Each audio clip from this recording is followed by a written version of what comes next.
how do we reconcile, fate and free will when we're talking about God and we're talking about karma as well? And what attitude should that give us to our life?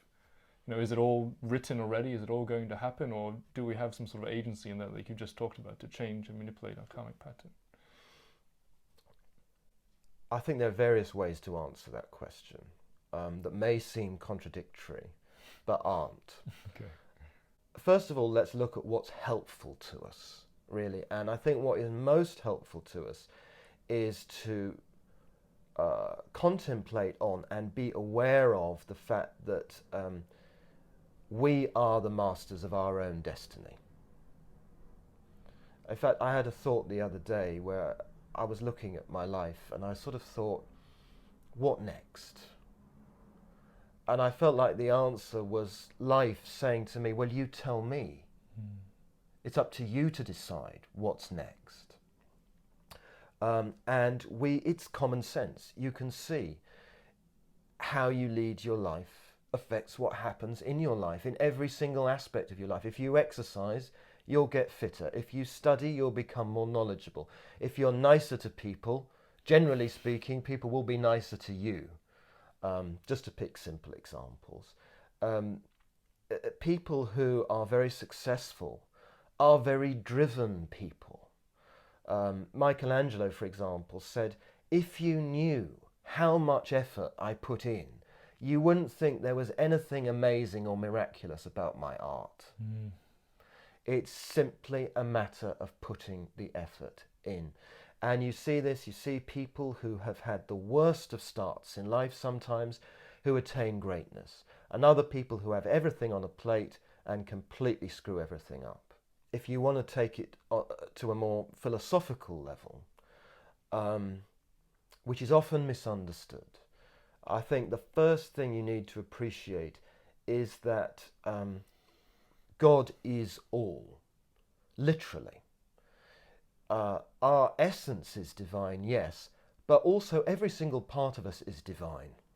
Because if there's a part of us that isn't divine, you're saying there's something outside of God. So it's not just like here we are, not divine, and there's some kind of magic bean inside the core Right. of our being that is our divinity. It's not really like that.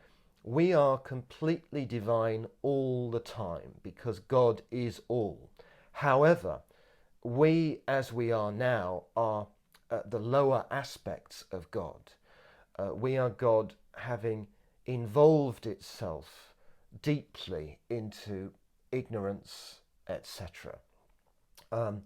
Our essence is pure, but what we've become is not, and we can see this quite easily. So when I say all is divine, it does not mean that I think that everything is good or everything is okay. It simply means that there's nothing outside of God. That being the case, we have to remember that we, however bad we are never separated from God. That doesn't mean to say that doing bad is okay, because the whole point of suffering and evil through experience is so that we can see that that is not the way to go. That is its purpose.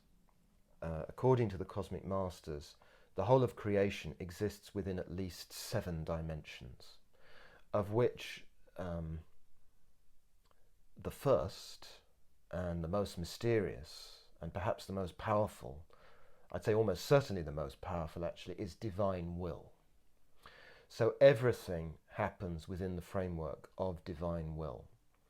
So yes, we have free will.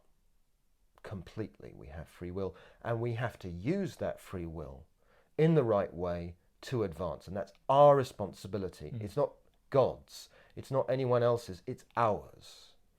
However, at the same time, everything exists within the framework of divine will, and I just don't think I have the ability to explain it more clearly than that. I think it's the kind of thing that you have to really think about deeply. The unity that we have with God is a very real thing, and it's almost terrifying because it seems so unbelievable, and yet it is true. If the statement God is all is true, then that means God is all.